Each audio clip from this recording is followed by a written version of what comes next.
Aujourd'hui, je vais vous parler de la ponctualité des trains au Japon. Quand je pense que là-bas, les trains sont toujours à l'heure. Ah ben ça, c'est parce qu'ils bossent 10 000 fois plus, non? Eh ben, pas seulement.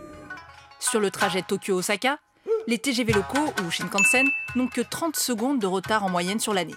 30 secondes! En France, on ne compte plus le temps de retard, mais le pourcentage de trains en retard. 15% de TGV à la bourre sont supprimés en 2017. Ouch! Mais en vrai, comment ils font les Japonais?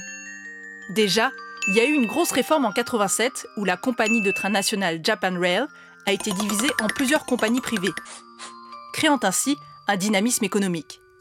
Il y a une question de culture aussi. Le retard est vu là-bas comme un manque total de savoir-vivre. Bah, t'es où? J'ai attendu jusqu'à 10h14, 14 secondes. Mais tu n'étais pas là. Le ministère des Transports impose de signaler un retard dès 3 minutes. Au-delà de 30, faut faire un rapport complet. Et au Japon, les employés sont vraiment plus nombreux.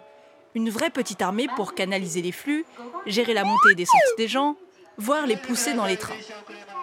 Et bon, ils ne font presque jamais la grève. Je dis pas qu'il faut faire pareil, hein.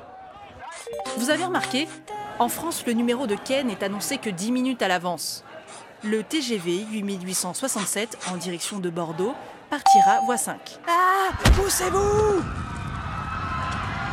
Au Japon, le quai de départ d'un train selon telle ou telle destination ne varie presque jamais, ce qui fait que les voyageurs savent déjà où aller. Et puis les rames sont changées régulièrement, histoire aussi d'accueillir plus de monde. Mais la qualité, ça a un prix. Faut vouloir mettre 250 € dans un aller-retour Tokyo-Osaka, l'équivalent en distance d'un Paris-Lyon. Bon, je vais retourner dans mon TGV français, hein. C'est pas trop cher, super rapport qualité-prix. Départ initialement prévu à 16h. Partira avec un retard que nous ne pouvons évaluer actuellement.